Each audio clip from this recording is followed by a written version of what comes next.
What's up, y'all? It's me, Nate Almighty, and I'm back, y'all, with another Power Book 3 Raising Kanan Season 3 theory and prediction video for Season 4. And look, I have undeniable proof that Joey Badass was chosen to be Breeze from the very inception of Raising Kanan. And the writers were giving us clues to who Unique would eventually become through his own dialogue and experiences since Episode 1 of Season 1. You will want to watch this video until the very end, because I'm going to reveal things you've never seen on anyone else's channel in regards to this subject, because I just rewatched the entire Season 1 over, including my biggest clue that proves without a doubt that Unique as Breeze was the person to inspire Ghost and Tommy in two specific scenes from OG Power. This video is going to be yet another banger, so go ahead and like this video and subscribe to the channel so y'all get this fire every day. And since you know you love this content, you can support the channel by sending a donation to the Cash App JPeterson91 or blessing your brother with a super thanks right above the comment section in your phones. Thanks in advance. Now, without further ado, let's get to it. All right, now, people, let's break it down like this. Unique is Breeze, and Joey Badass was selected to be both Unique and Breeze from as early as the audition process at Raising Kanan's inception. We were already given the hint that Breeze would be introduced in Season 3 through the Breeze logo on the airplane photo that Sasha Penn posted right before Season 3 began. Let's all understand that the way every main character is written on this show, they always show us slowly over time how each character becomes who they are. Every main character in this show is drastically different from who they were at the beginning of this series, and nothing in this show is a coincidence. And this also, without a doubt, applies to Unique as well. We will not see Unique start off Season 4 or maybe even Season 5 as well under the name Breeze. So please be aware that it will likely be a season or two before the name Breeze is even said by anyone. They have to show us how he earned that name. This will be a slow reveal.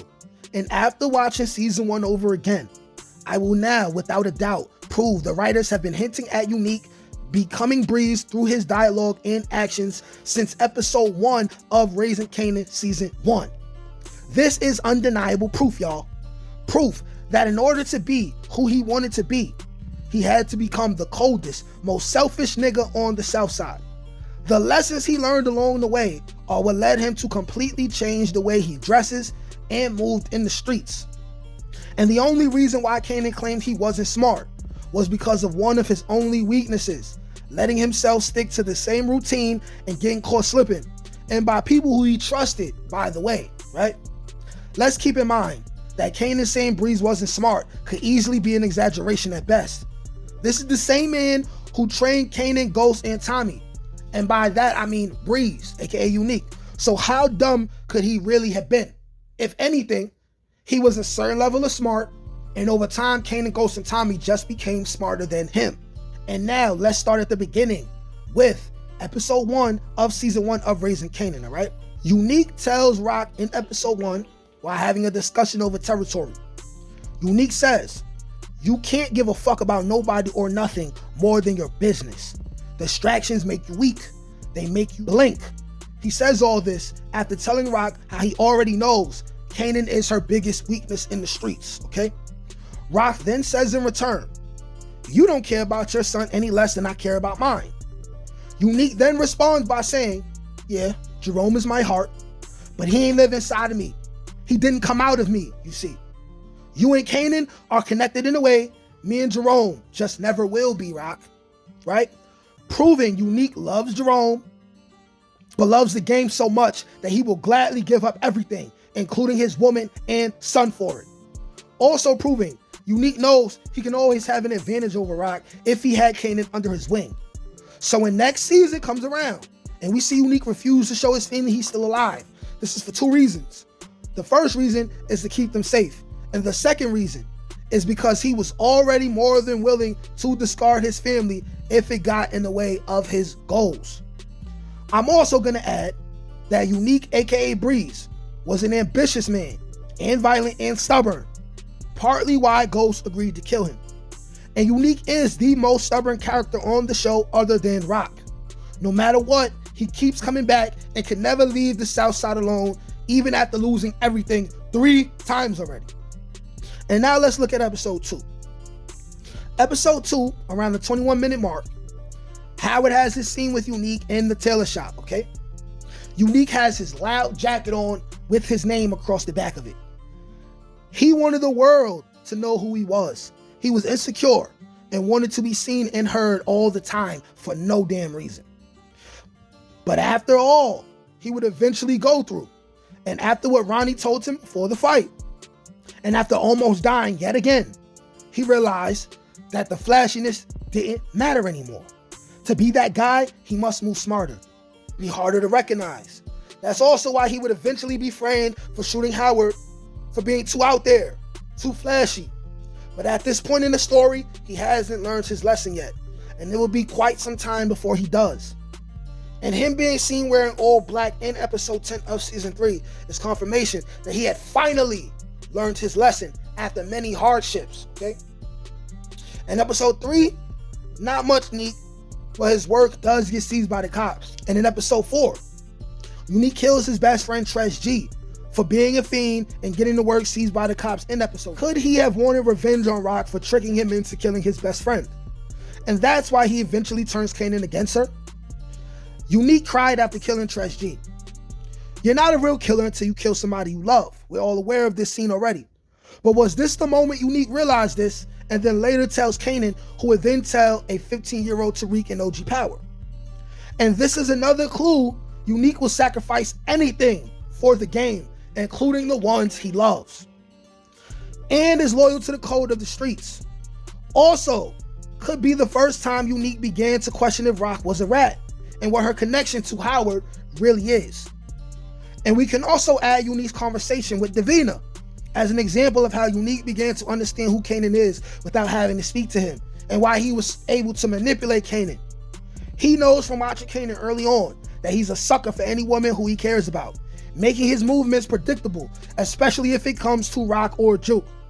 Unique will ultimately end up knowing Kanan more than he knows himself until the boys come of age and realize they don't need him anymore. Now, episode 5, around the 46-minute mark, Rock used Scrappy to infiltrate Unique's crew, using 2 of the 48 laws of power, concealing your intentions and appealing to other people's interests. More lessons Unique learned that could have helped him build the skills necessary to spot a snake/rat and manipulate people like Kanan, Ghost, and Tommy to do his bidding.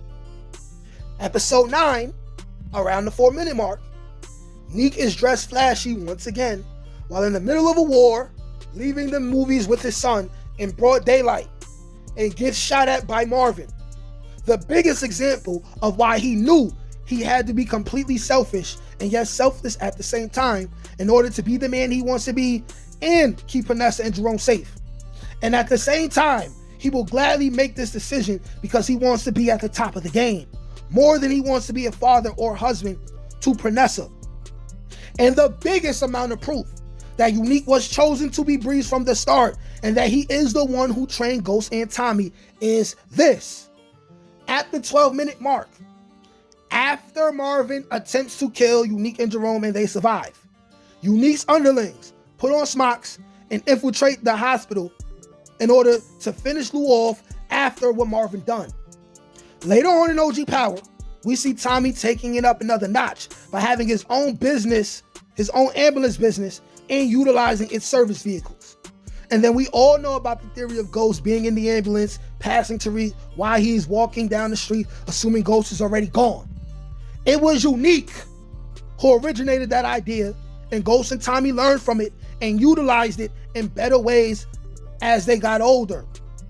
If you really pay attention to dialogue and context through Unique's time on screen, he learns the hard way that being too flashy always contributed to his downfall. He wanted to look like that guy and feel like that guy, and he had never made it to be that guy up until this point. He learned his lessons the hard way, and after escaping death a 3rd time, he realized the glitz and glamour is not more important than actually being that guy. So when we see the showrunners say they up and altered the show for Joey Badass and scrape their original plans in order to bring him back to the show, this is complete and utter cap. They have to say these things so they don't give up the future plots of the show. Simple as that. And since he isn't dead, you better believe we will be seeing Joey on the show at least another 2 to 3 seasons, if not more. Otherwise, there wouldn't be any reason to have him come back in the first place. And so dramatically, by the way, Unique was always chosen to become Breeze from the start. And that's why him and Kanan haven't had actual dialogue with each other yet. But Power Universe Fate will eventually bring them together. Can't teach that shit, nigga. Come on. That's God-gifted. That's touched by an ink. That's on the dome, nigga.